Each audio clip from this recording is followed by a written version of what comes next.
todas, a todos.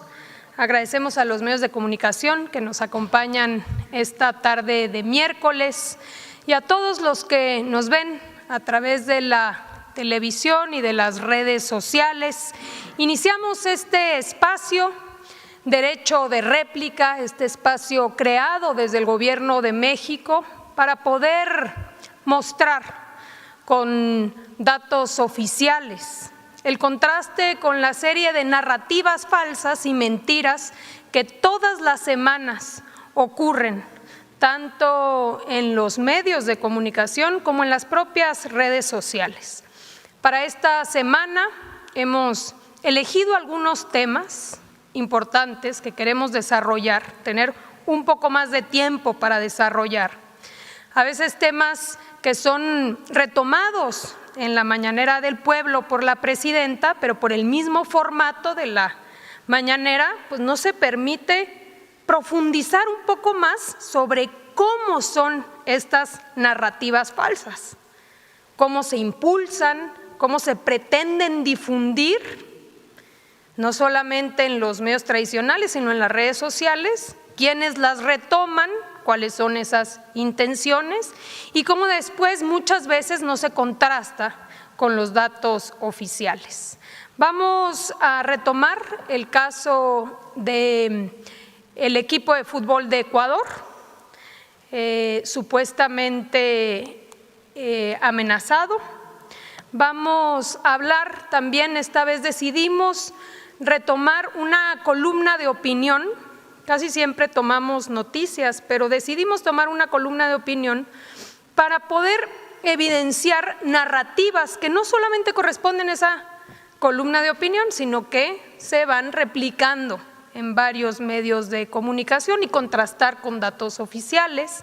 Vamos a hablar también de la entrevista y el supuesto libro del ex embajador Ken Salazar, y nos acompaña el día de hoy la subsecretaria para América del Norte de la Secretaría de Relaciones Exteriores, Cristina Planter, que está aquí. Muchísimas gracias por acompañarnos, porque también el día de hoy ocurre una nota donde supuestamente hay una pretensión de ocultar información en el caso de Rocha Moya, lo cual no es la información adecuada, y también nos acompaña la subsecretaria para poder platicar con los medios de comunicación y responder cualquier pregunta.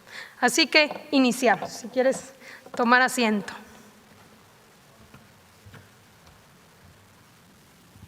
Del intercambio. Narrativas falsas contra datos oficiales. Adelante. Primero iniciamos con las falsas amenazas a la selección ecuatoriana. Hemos estado hablando de este tema. Entender cómo se dio este fenómeno de narrativas falsas. La narrativa es que la selección de Ecuador fue amenazada por el crimen organizado para perder el partido contra México. Esta narrativa inicia el 30 de junio, el día del partido de México-Ecuador. En la noche, a las 10:30 de la noche, un periodista ecuatoriano de derecha afirma que familias de futbolistas ecuatorianos fueron amenazadas para que jugaran mal. Y como tal saca un tuit este periodista reconocido en Ecuador y dice: ¿los amenazó la mafia? Sé que a la familia de uno de ellos que vive allá, sí. A los demás, solo así puedo explicar el desgano, la insistencia en lo inútil, la pérdida de bolas, el desprecio de dos opciones, la tontería de tenerla y rotarla sin saber qué hacer y más. Esto es el 30 de junio, el día del partido. A partir de ahí empieza el rumor en las redes sociales. Adelante. Esta información es retomada y viralizada el 2 de julio por el periodista o pseudo periodista argentino Eduardo Feynman. Vamos a escuchar qué afirmó. Adelante. Es bastante, complicado, porque parece que está confirmado que hubo amenazas por parte de un cártel de México para los jugadores ecuatorianos. Fuerte. Se comunicaron con 5 jugadores con datos específicos sobre familiares en Ecuador y en México. Impresionante. Esto trascendió ayer. En Ecuador no han dicho nada, ni confirmado, ni desmentido. Ecuador ya se está yendo de Estados Unidos, ya sin técnico y demás. Lamentable. Hay que tener en cuenta una cosa: hay muchos jugadores de Ecuador que juegan en México. Ah, ok. Y que, bueno, tranquilamente pueden conocer situaciones que tienen que ver con el día a día, dónde juegan, dónde viven, dónde paran. Confirma que esto sucedió, dice, incluso, comenta la otra persona, viven varios en México, por supuesto que pueden saber dónde están sus familias, y confirman que a 4 o 5 jugadores les sucedió. Parece que los narcos quieren a toda costa que México sea el campeón. Adelante. Interesante saber quién es Eduardo Feynman y qué opinión tiene de México. Él es un abogado y periodista argentina, conductor en medios de comunicación conservadores y de derecha. Por cierto, acusado en Argentina por difundir información falsa. 2006, 2007, 2017 y condenado en 2021. Vamos a escuchar qué opina de México. Detesto a los mexicanos, Claro, los detesto con mi alma. El ahorita ese se los puede meter en el orto. Pero yo estoy con vos, Edu. Yo quería que perdiera México. No, Los detestables detesto. esos tipos. El que sacaste hace unos días, ¿te acordás del periodista que La te envidia que chicaneaba? los mexicanos ¿Te le acordás? tienen a los argentinos, no solamente en el fútbol, en todo. No se envidian. Quieren ser como nosotros y no les da el piné. Pero no son clásicos, para nada. Y menos en el fútbol, ¿viste? La verdad son de madera. Obviamente sus vínculos con empresarios mexicanos que podemos aquí mostrar. Adelante. Esta noticia pues es retomada ampliamente. La Derecha Diario, por supuesto, como ya hemos señalado, es un detonador de estas mentiras falsas. Dice, denuncian que un cártel narco mexicano habría amenazado a la selección ecuatoriana antes de su eliminación. Por supuesto, también Salinas Pliego dice, wow, ¿será que ahora el narcorrégimen ahora amenaza a jugadores de fútbol para que la gente en México se olvide de? Y pone ahí un listado. Vemos la prensa, Ecuador explota tras caer contra México y pide a FIFA investigar. ¿Narcos amenazaron a jugadores? La Razón de México, salen a la luz presuntos audios con amenazas dirigidas a la selección de Ecuador. Las grabaciones mencionan a cárteles mexicanos y han generado fuerte polémica.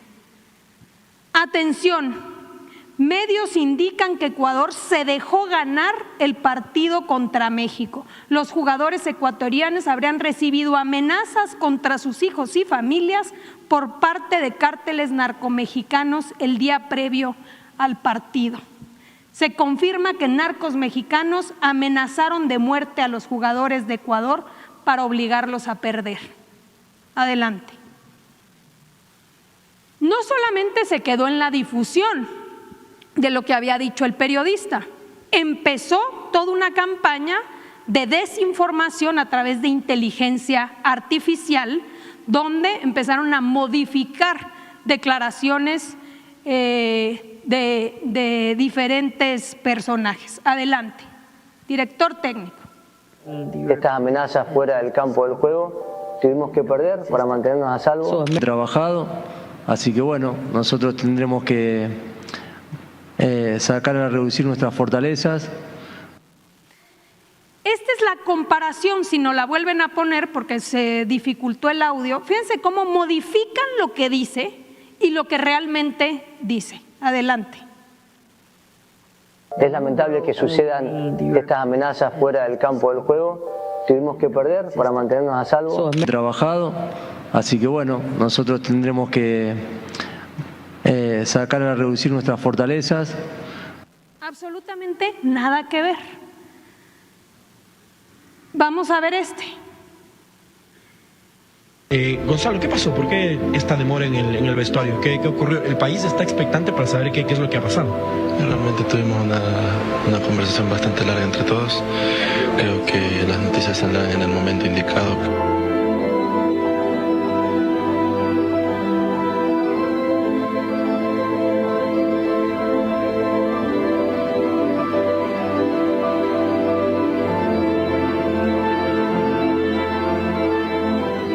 Según esto, no salían a jugar porque estaban amenazados. Bueno, no se quedó ahí.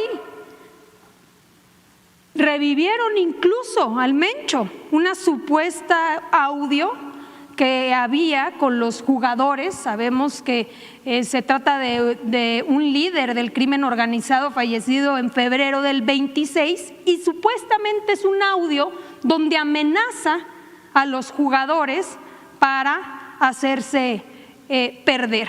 Y luego sacan un comunicado falso de la FIFA para continuar con la narrativa, donde establecen, según esto, que oficialmente la FIFA ha determinado investigar y que las posibles sanciones sea la repetición del partido contra México en sede neutral o la exclusión de la selección de México en la Copa Mundial, otorgando la victoria y los 3 puntos a la selección de Ecuador.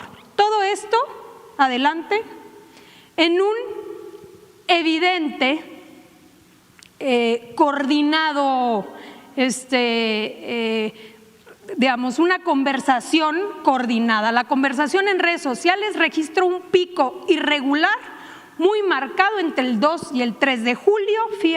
Fíjense ustedes cómo se da la conversación totalmente irregular entre las 3 y las 5 de la tarde, periodo en el que se concentró la mayoría de las 29,000 menciones y cerca de 20,000 autores únicos. Algo relevante, la narrativa la activación se concentró más que en México, en América Latina, principalmente Argentina, Colombia, Ecuador, Perú, también en Estados Unidos y en España.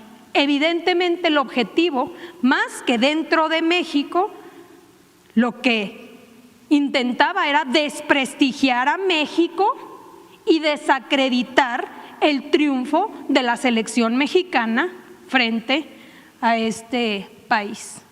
Adelante. Obviamente, de acuerdo a la Fiscalía General de la República, no se recibieron jamás ni denuncias, ni noticias criminales, ni carpetas de investigación sobre las supuestas amenazas a jugadores ecuatorianos, y esto acabó desmintiéndose en los medios, pero como siempre sucede, queda solo a nivel de algunos que se acaban enterando. Adelante. Segundo caso, artículo de opinión.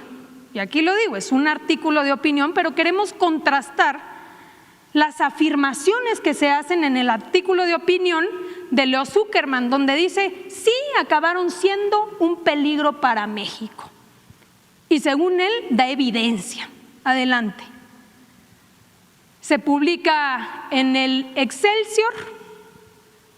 Y su narrativa es: los gobiernos de Andrés Manuel López Obrador y de la presidenta Claudia Sheinbaum representaron un peligro para México. Sí representaron un peligro para México, haciendo referencia a aquella campaña que se desplegó desde 2006, cuando el fraude electoral del 2006. Adelante. Tiene 3 argumentos principales para confirmar su tesis. La primera afirmación falsa, fíjense a dónde llega esta opinión, es que dice: tomaron la determinación de meterse en la cama con el crimen organizado. Por supuesto, no solamente no hay ninguna evidencia de este dicho, sino que los datos oficiales confirman exactamente lo contrario de lo que aquí se afirma. No solamente se ha rechazado esta afirmación, sino que se tienen todas todos los elementos día con día para probar qué está sucediendo. ¿Cómo se puede explicar si no a través de una línea clara entre el gobierno y el crimen organizado que inicia desde el 2018, que poco a poco se ha logrado ir avanzando en la pacificación del país? Datos relevantes. Primer dato, quizá de los más relevantes, tiene que ver con los homicidios dolosos, el delito más doloroso que tenemos en nuestro país. Sabemos que durante la supuesta guerra contra el narco, que ya sabemos en realidad fue una protección a uno de los grupos, hoy el secretario de Seguridad condenado en Estados Unidos, el secretario de Seguridad de Felipe Calderón, pues agarra a Felipe Calderón con 28 homicidios al día y lo deja en 70. Después Peña Nieto lo agarra en 63 y lo deja en 100 homicidios diarios. El presidente López Obrador cambia por completo la estrategia y los primeros años permite que la tendencia no siga subiendo, cosa compleja cuando se trata en temas de seguridad. Los primeros 2 años y hasta el tercero se queda casi permanente, ya no sube más, pero es difícil poder empezar a bajar la tendencia. Luego baja y finalmente en el sexenio de la presidenta, los 2 años, digamos el 2025 y lo que hasta ahora se registra, estamos en 47 homicidios al día, de 100 homicidios en 2019 cometidos todos los días. ¿Cómo podemos tener estos resultados? ¿Cómo esto no puede ser una evidencia de lo que hoy está sucediendo? Acabando con la impunidad, generando detenciones relevantes, más detenciones, precisamente para bajar el índice de homicidios. Pero no nos quedamos en homicidios. Aquí está la gráfica del promedio diario de delitos de alto impacto por año. Todos los delitos de alto impacto, secuestros, que es uno de los más dolorosos, robos, han venido a la baja.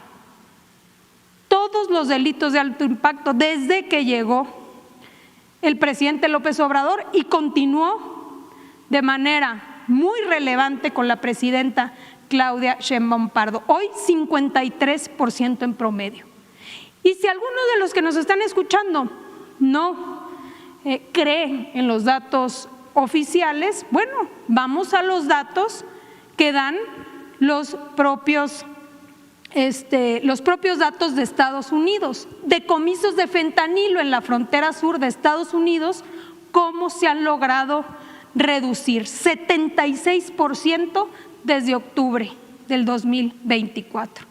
Evidencia objetiva de cómo se ha venido avanzando en contra de la impunidad y en contra de los grupos criminales. Tan es así que todos los indicadores han logrado bajar en materia de violencia y es, por supuesto, la prueba clara de que la estrategia de seguridad está teniendo resultados. También sigue Leo Zuckerman afirmando, adelante, dice: claro, esta complicidad nos ha llevado a tener la peor relación con Estados Unidos en décadas. Vamos a escuchar lo que dicen los propios funcionarios norteamericanos. Adelante. Tenemos muy buenas relaciones y con México. El gobierno de México está haciendo más en este momento en el tema de seguridad que jamás en su historia. Queda mucho por hacer, pero tenemos cooperación. Está haciendo más que en la historia de México. Marco Rubio, secretario de Estado en Estados Unidos. Ahora escuchemos a Sara Carter, directora de la Oficina de Política Nacional para el Control de Drogas. Adelante. This is such a momentous time for both Mexico and the United States. Es un momento tan trascendental. Vamos a leerlo. Cooperation and collaboration together as a nation. O si no lo ponen en grande, si se puede. Such a momentous time for both Mexico and the United States with the death of El Mencho and our cooperation and collaboration together as nations fighting what we consider the most nefarious and dangerous organizations in the world. So I'm so grateful to be here in Mexico with my neighbors. Agradece estar en México con mis vecinos en este momento y agradece toda la colaboración que se ha hecho. Y aquí tenemos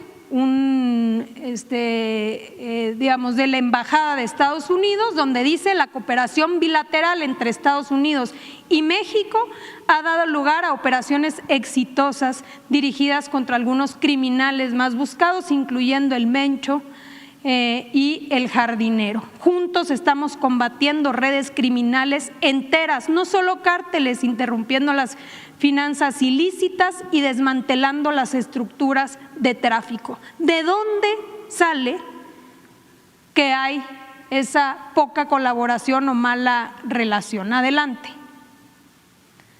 Nuevamente, segunda afirmación falsa, dice: sí fueron un peligro para México por la irresponsabilidad en el manejo de las finanzas públicas. Interesante cuando vemos el comparativo de Felipe Calderón, de Peña Nieto, de Andrés Manuel y ahora con la presidenta, solo tratándose del caso de deuda pública respecto al porcentaje del PIB. ¿Cómo puede hacer esta afirmación tratándose de estos datos? Adelante. Las calificadoras consideran que el problema de las finanzas públicas ya no es temporal, sino estructural. Dato oficial: de las 10, 8 son las que califican a México. De estas 8, todas, salvo una, con perspectiva estable. Y todas, absolutamente todas, con grado de inversión positiva. ¿Qué quiere decir? Con opinión de que es positivo invertir en nuestro país. ¿De dónde sale la información que las calificadoras consideran el problema de las finanzas públicas no como temporal, sino estructural? Falso. Adelante. Y finalmente concluye como su tercera gran conclusión, dice: la democracia que se tenía en 2018, o sea, esa democracia, la del 2006, ¿no?, la del 2012, que sí fue democracia, para él, dice, ha desaparecido, ha sido desmantelada. Controlan el poder ejecutivo, legislativo y judicial. Gobiernan en la mayoría de los estados y municipios.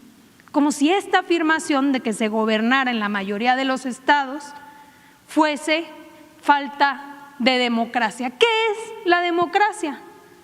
Pues el hecho de que el poder reside en el pueblo decide. ¿Controlan el Ejecutivo? No controlan el Ejecutivo. La presidenta de México ganó en todas las entidades federativas, salvo Aguascalientes. 59.7% de la gente que acudió a votar optó por la presidenta de México, Claudia Sheinbaum Pardo. El poder legislativo se ganó con los votos de la población, de los mexicanos y las mexicanas, hoy con una mayoría calificada en ambas cámaras por la coalición. Poder judicial. Bueno, todos conocemos la última reforma. Por primera vez en la historia se está acudiendo a votar por los jueces, por los magistrados, por los ministros o ministras. Bien pudo haber decidido la presidenta, contando con 2/3 partes del Senado, haber mandado sus ternas y haber determinado prácticamente a dedazo quiénes iban a ser los ministros, pero determinó y decidió no hacerlo y someterlo a la votación popular. Falta de democracia, que se gobiernen muchas entidades federativas o municipios. Hubieron elecciones democráticas y ha venido avanzando esa opción política. ¿Qué es la democracia entonces para Leo Zuckerman? O sea, si no gana la alternativa del PRI o si no gana la alternativa del PAN, entonces no hay democracia en México. ¿Eso significa el desmantelamiento de la democracia?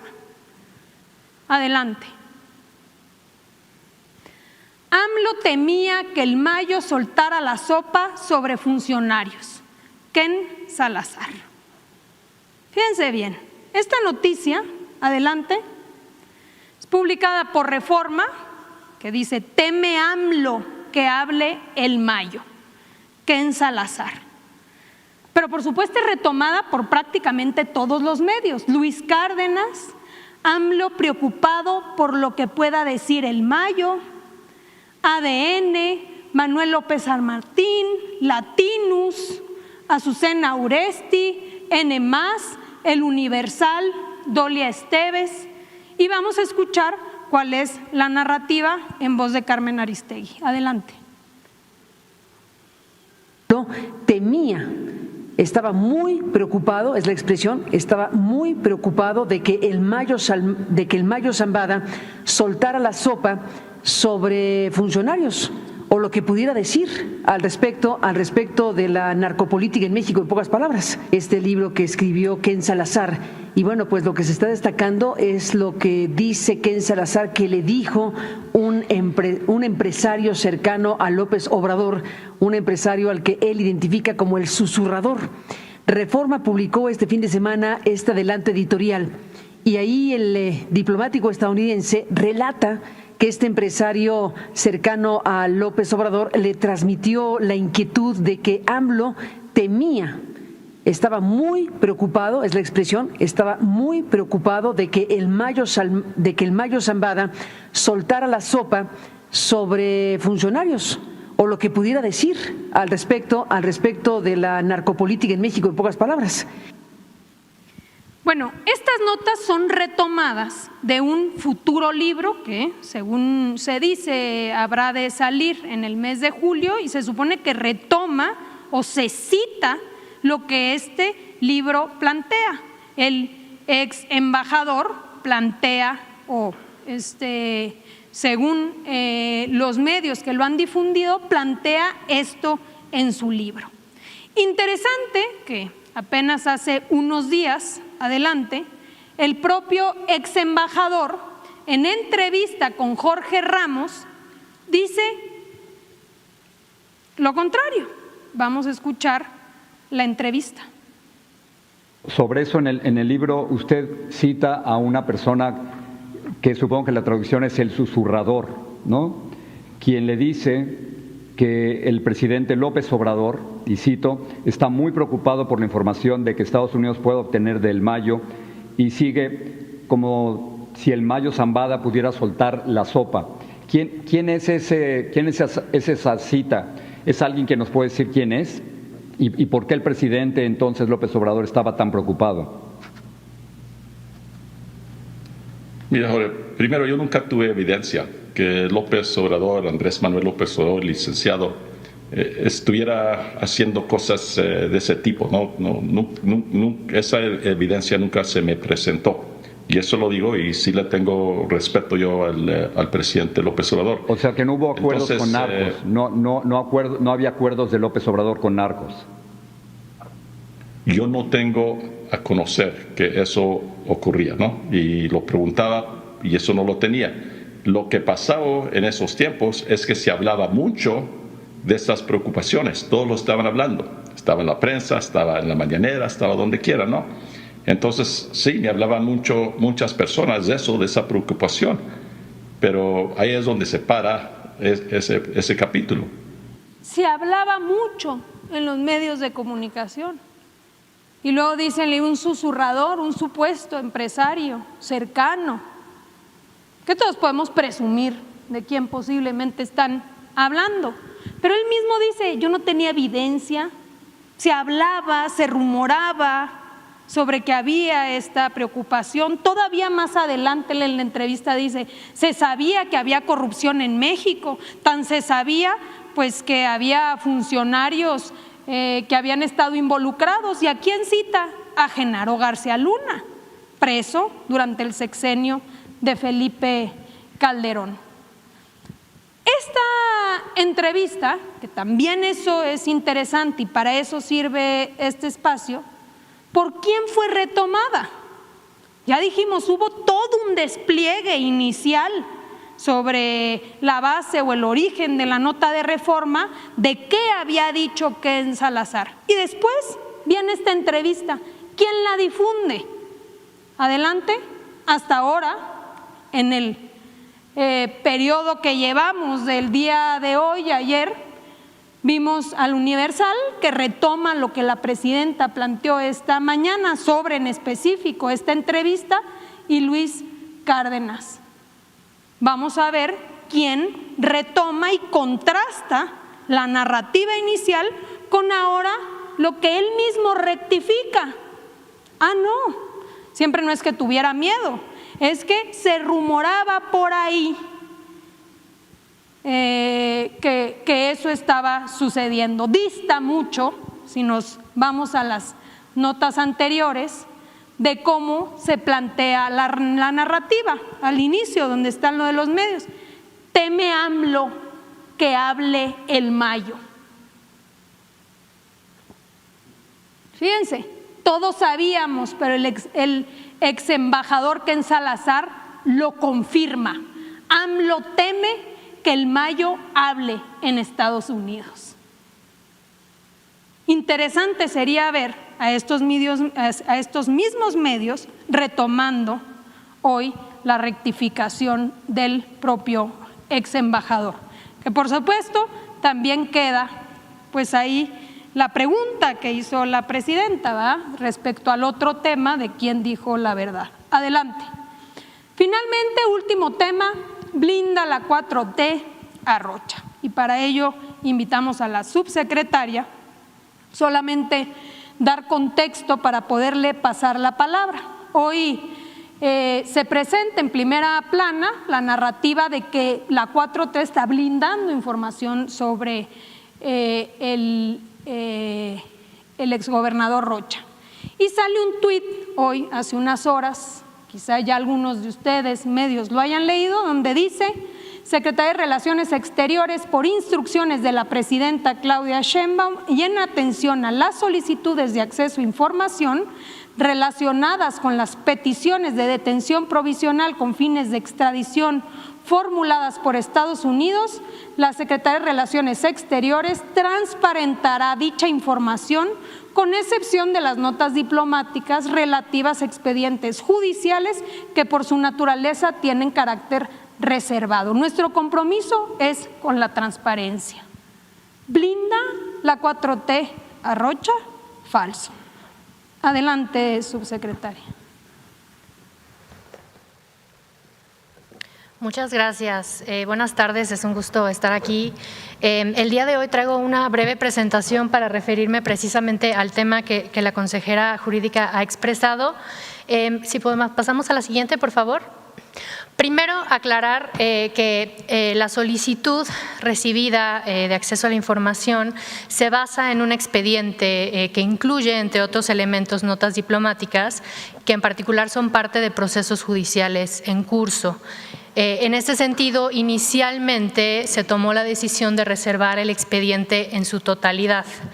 No obstante, y por instrucciones de la presidenta Sheinbaum y del secretario Velasco, y en aras de máxima transparencia posible sobre este tema, se determinó dar a conocer la información que no corresponde a notas diplomáticas, que de nuevo, como mencionamos en nuestro tuit, por su naturaleza tengan carácter reservado.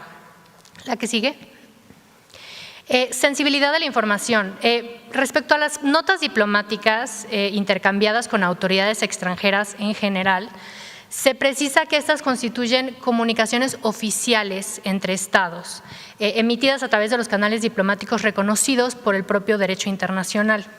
La reserva de esta información se fundamenta estrictamente en el artículo 112, fracción 2 de la Ley General de Transparencia y Acceso a la Información Pública y también a la Convención de Viena sobre Relaciones Diplomáticas. Revelar comunicaciones diplomáticas bilaterales vulnera la confianza recíproca y compromete la cooperación internacional en curso. Adicionalmente, y en este caso en particular, por parte de la información relacionada con este caso, se encuentra vinculada con investigaciones en curso. Al respecto, el artículo 218 del Código Nacional de Procedimientos Penales establece que los registros de información de investigación y los documentos relacionados con estas tienen carácter de reservado, con el objetivo de preservar la integridad de las investigaciones, garantizar el debido proceso y salvaguardar los derechos de las personas involucradas. ¿La que sigue? Nuestro compromiso es con la transparencia y derivado de esta instrucción se están dando a conocer el día de hoy los siguientes documentos. Una tarjeta informativa elaborada por la Subsecretaría para América del Norte de la Secretaría de Relaciones Exteriores sobre este caso, líneas discursivas de apoyo para las representaciones de México en el exterior, nuevamente relacionadas con este caso, y por último, una comunicación de extrañamiento que emitió el Gobierno de México a Estados Unidos. La información comentada, estos 3 documentos, podrán consultarse de manera pública en la sección de documentos de la página de la Secretaría de Relaciones Exteriores y ahí pueden encontrar la liga para revisar estos 3 documentos. De nuevo, en aras de la máxima transparencia, se determinó no reservar el expediente por completo, sino compartir aquella información que por su propia naturaleza no tendría que estar reservada ni clasificada y por eso la pueden consultar a partir de ahora en nuestra página de internet. Gracias.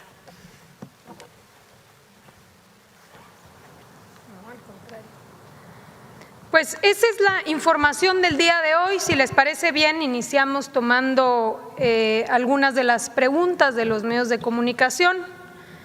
Con mucho gusto, aquí tenemos una, luego el compañero y luego pasamos acá.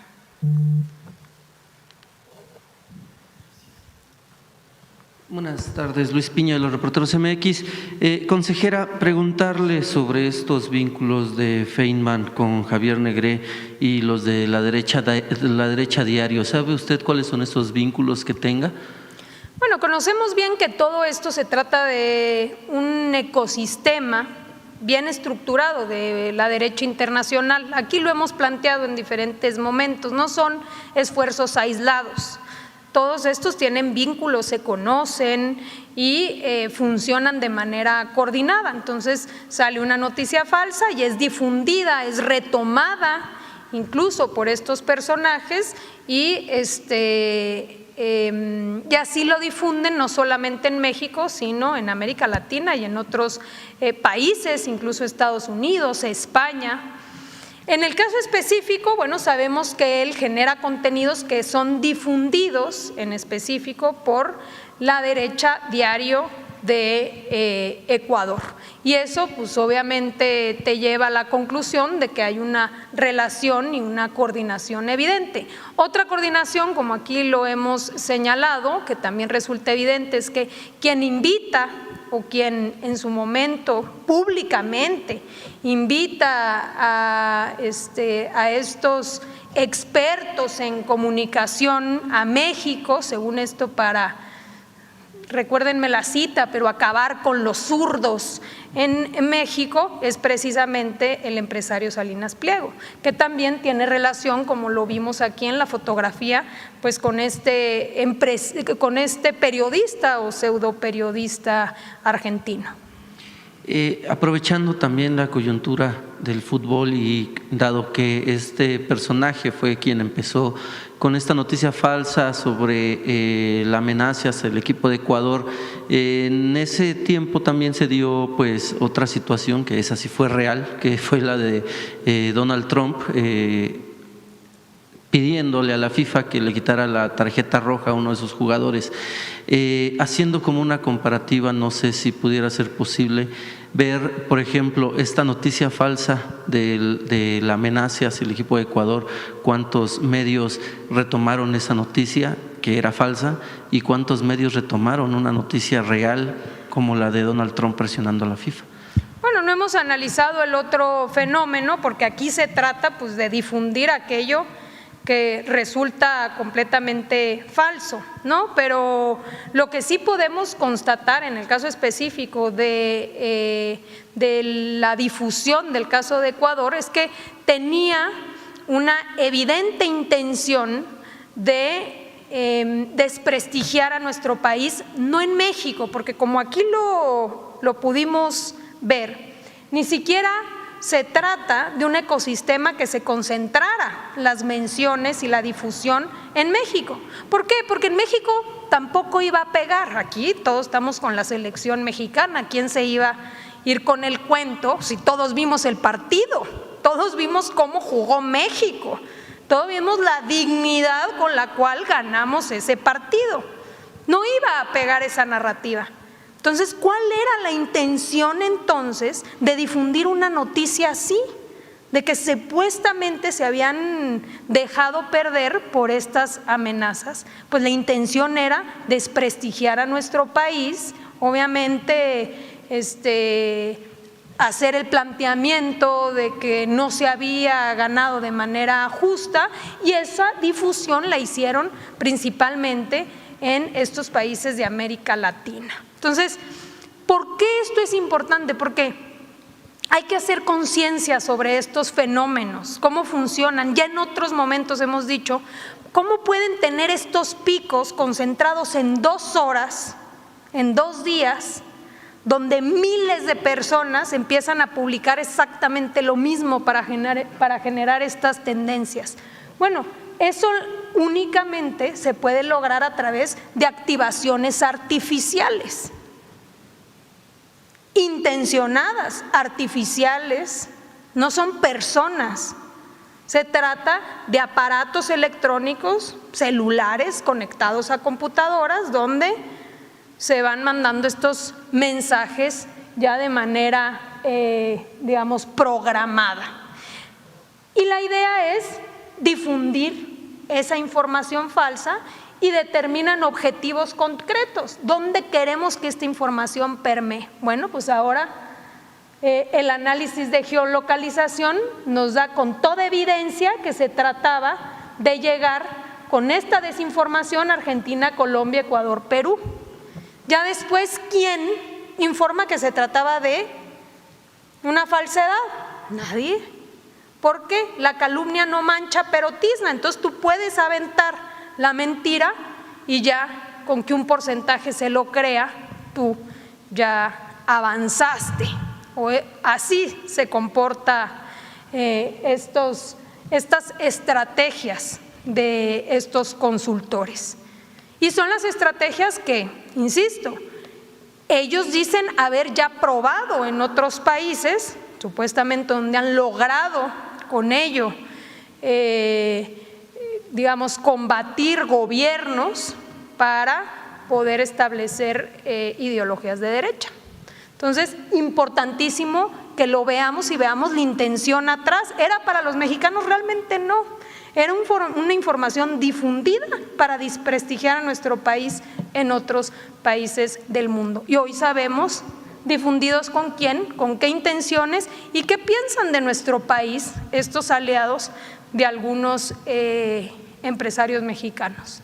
Y justamente tendrían evidencia de qué empresarios mexicanos son los que pues financian este tipo de noticias falsas o a medios como La Derecha Diario. Bueno, no sabemos perfectamente quiénes los han invitado aquí, eso sí, porque se ha hecho público, no es una investigación propia, aquí hemos visto los propios tweets y también se puede evidenciar porque hacen público las relaciones afectivas que tienen entre ellos. En el caso específico, pues lo hemos visto con el empresario Salinas Pliego. Muchas gracias. Allá adelante y luego aquí enfrente. Hola, consejera, muy buenas tardes. Gaspar Vela, de Grupo Milenio. A propósito del tema que se presentó del ex embajador de Estados Unidos en México, Ken Salazar, me gustaría preguntarle a la subsecretaria de América del Norte en qué consiste esta inmunidad diplomática internacional que tienen los diplomáticos en nuestro país. Gracias. Sí, pues bueno, no solo es en nuestro país, sino digamos que todos los países que somos parte de la Convención de Viena de Relaciones Diplomáticas y Relaciones Consulares, tenemos ciertos lineamientos que nos rigen de acuerdo a esta convención sobre la acreditación de diplomáticos extranjeros y las inmunidades y digamos derechos de los que gozan en el país que los recibe. Esto implica que acciones, comentarios y digamos en general todo lo que forme parte de su función como representantes de su país en otro país está protegido. Entonces, eso es la inmunidad de la cual hablamos en este caso, pero de nuevo que aplica para todos, no solamente para el ex embajador. En este caso, permítame preguntarle, tengo entendido que no puede ser llamado a declarar en estos momentos el ex embajador, pero ¿cabría una declaración por escrito o bien una declaración en la propia embajada de los Estados Unidos? Sí, creo que ese tema ya lo dejaría yo para que lo pueda responder con mucho gusto posteriormente el área de la consultoría jurídica de la Secretaría de Relaciones Exteriores para que pudieran dar detalles un poco más precisos sobre el tema de la inmunidad y lo que podría o no podría suceder. Muchas gracias. Sí.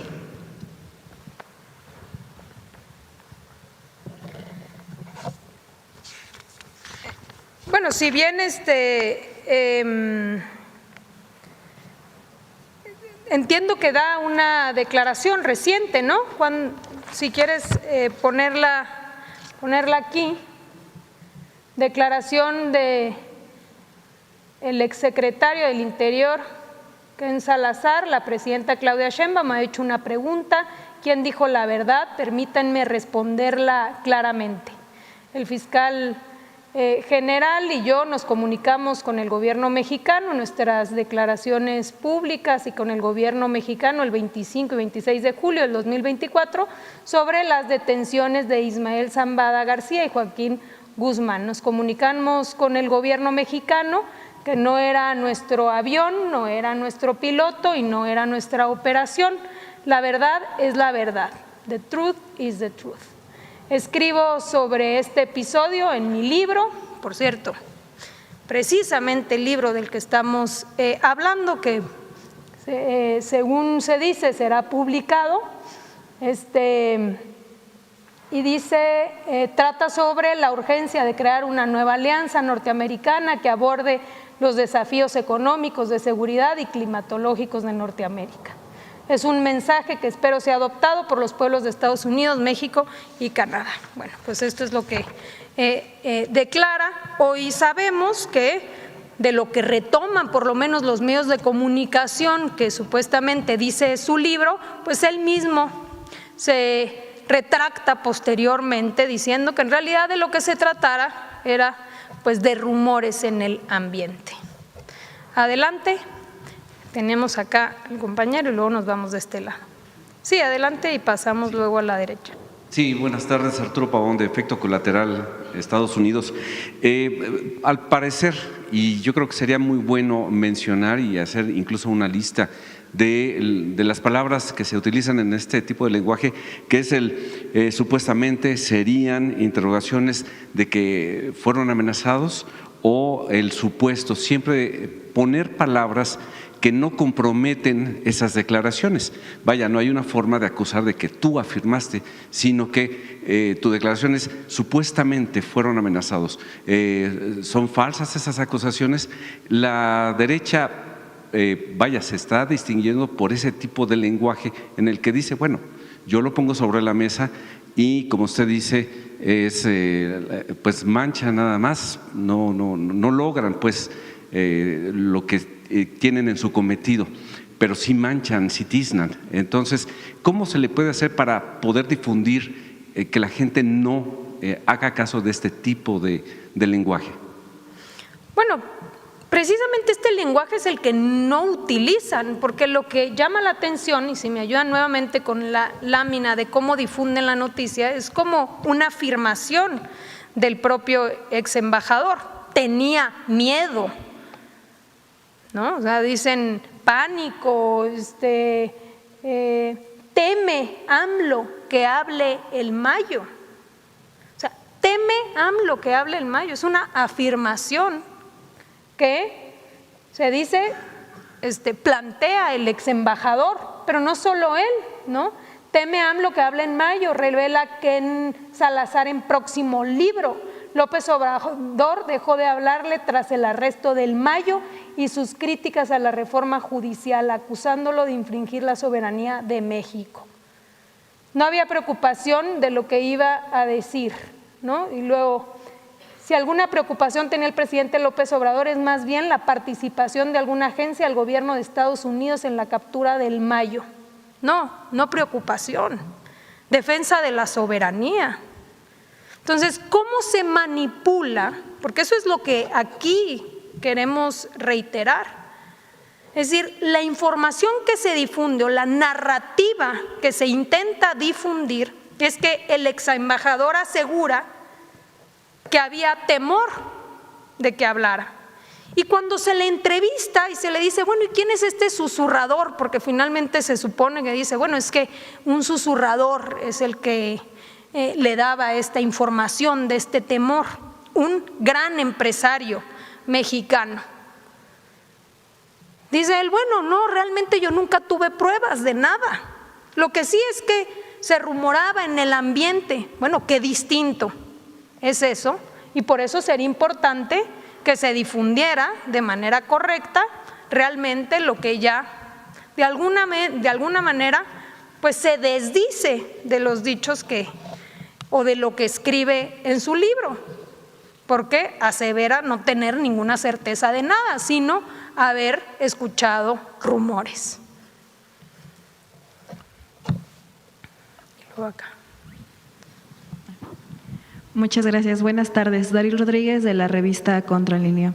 Justamente esto que comentaba en el contexto internacional, donde la derecha y también la ultraderecha ya han ganado nuevos espacios, incluso de poder, y también que han avanzado en países donde que antes gobernaban fuerzas progresistas, como es el caso de Colombia.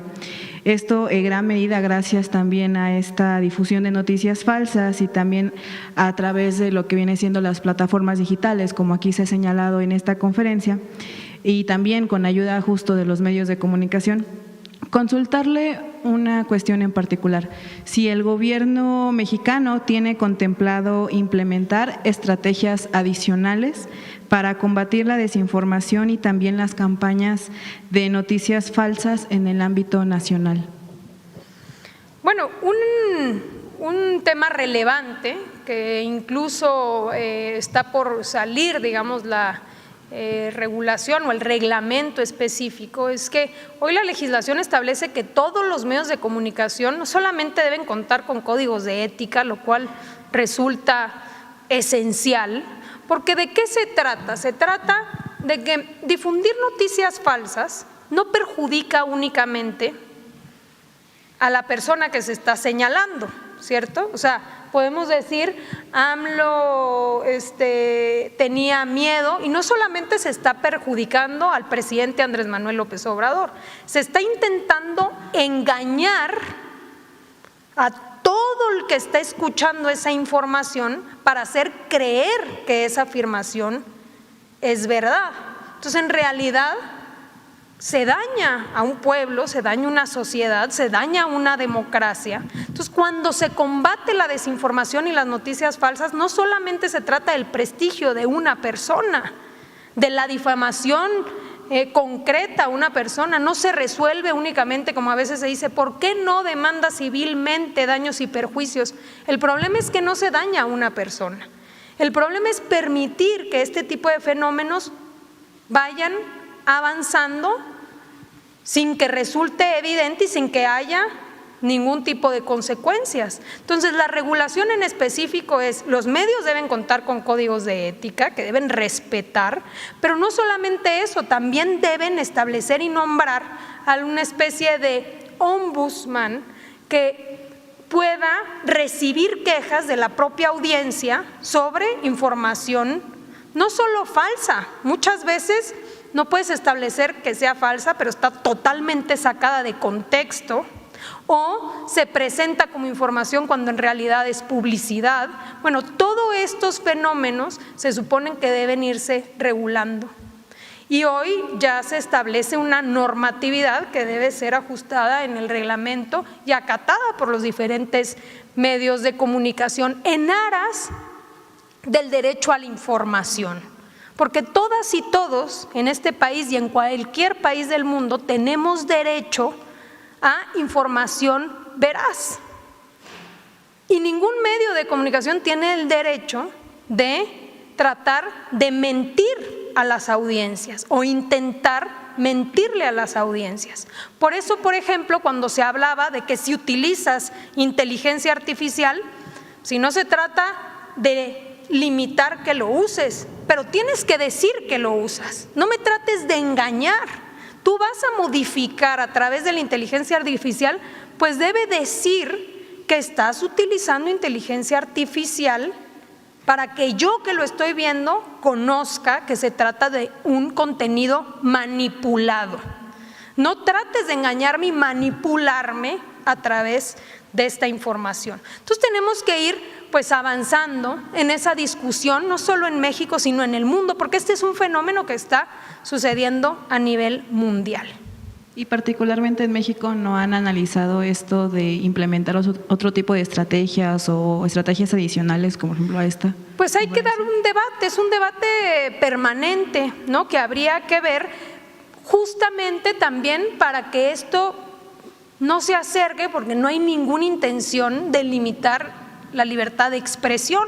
Entonces, ¿cómo podemos ir más bien generando condiciones para que haya responsabilidad de quienes emiten información, de verificar esa información y de que sea información subjetiva? Y también que se respete lo que sí ya es legislación. Este programa se llama Derecho de Réplica porque en este país existe ese derecho, no solamente en la Constitución, hay una ley reglamentaria. Por tanto, los medios de comunicación que difunden información falsa tienen que rectificar y tienen requisitos de cómo se debe presentar, en todo caso, el derecho que tienen no solamente las personas, sino las propias instituciones de informar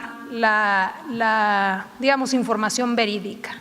Sí, justo esto que comentaba es justo por la gravedad de que esta propagación de las noticias falsas pues también vulnera lo que viene siendo un derecho fundamental de las y los ciudadanos. Y justo en este sentido también otro tema que me gustaría consultarle es que el año pasado la presidenta Claudia Sheinbaum Pardo firmó un acuerdo de colaboración voluntaria con algunas plataformas digitales, particularmente con Google, con todo lo que fue Meta y TikTok, para prevenir la violencia digital contra las mujeres y las niñas en las plataformas digitales. A partir de este antecedente, me gustaría consultarle si el gobierno ha considerado impulsar un mecanismo también de colaboración similar con estas otras plataformas para combatir la difusión masiva de noticias falsas, particularmente aquellas que son impulsadas mediante estas redes de bots y trolls. Y algo igual que comentaba, pues con este sello, ¿no? Por ejemplo, de advertencia de inteligencia artificial, de uso de inteligencia artificial.